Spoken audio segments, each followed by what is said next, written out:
Good morning good morning everyone.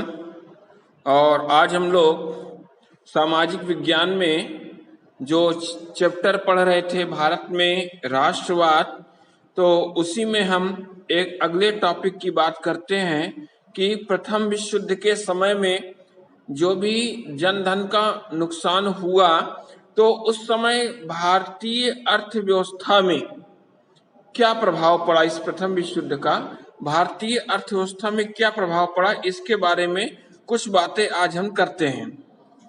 तो उस समय चूंकि जो भी अकाल पड़ा था और महामारी फैल गई थी प्लेग वगैरह की, और उसके कारण से बड़ी संख्या में लोगों की मृत्यु हुई थी।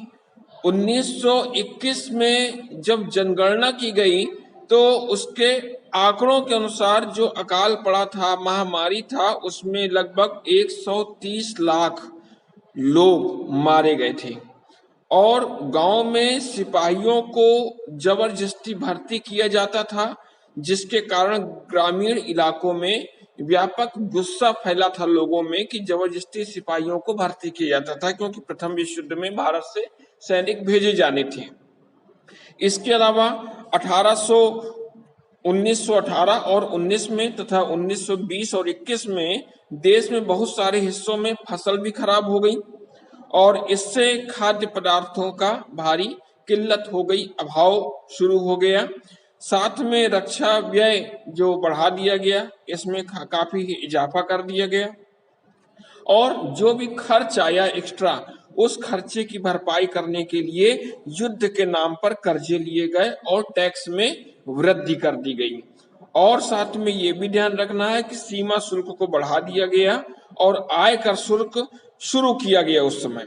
और युद्ध के दौरान चूंकि कीमतें तेजी से बढ़ ही रही थी, 1913 से 1918 के बीच में लगभग कीमतें दोगुनी हो गई थी और जिसके कारण आम जनता की मुश्किलें बढ़ गई थी। और इसी कारण से उस प्रथम विश्व युद्ध के कारण और उसके आसपास के समय में भारतीय जनता में ढेर सारा असंतोष व्याप्त हो गया।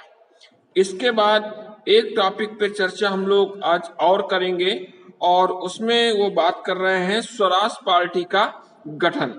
तो स्वराज पार्टी का जो गठन हुआ, इसके बारे में कुछ बात करते हैं कि C.R. दास एक व्यक्ति थे, चर्चित व्यक्ति C.R. दास, और उनके समर्थक गांधी जी द्वारा जो असहयोग आंदोलन वापस लिया गया था और विधानसभा में चुनाव में भाग न लेने के पक्ष में नहीं थे ये, तो तत्कालीन जो ज्यादातर क्रांतिकारी थे उन्होंने C.R. दास के विचारों का विरोध किया और C.R. दास ने कांग्रेस पार्टी से फिर त्यागपत्र दे दिया।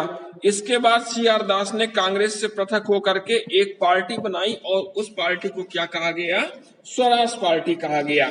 अब इस स्वराज पार्टी में 1919 में इंडियन काउंसिल के अंतर्गत विधानसभाओं में चुनाव में भाग लिया जाए, ये सोचा उसने, और ब्रिटिश सरकार के विरुद्ध इसका प्रयोग भी हम किया जा सकता है।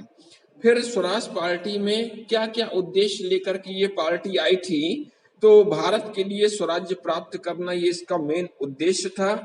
साथ में जो ब्रिटिश सरकार की नीतियों का विरोध करना और उसके जो भी औपनिवेशिक कार्य थे उनका विरोध करना। साथ में काउंसिल में प्रवेश करके असहयोग आंदोलन के कार्यक्रमों को अपनाना तथा असहयोग आंदोलन के कार्यक्रमों को सफल भी बनाना और ब्रिटिश सरकार की भारत विरोधी नीति का विरोध करना। तो इस प्रकार ये स्वराज आंदोलन हुआ स्वराज पार्टी का गठन करके। तो इन दोनों टॉपिकों के बारे में आप अपने नोट्स बना लीजिएगा और इनके बारे में फिर अगले टॉपिक में हम लोग कुछ और भी चीजें पढ़ेंगे।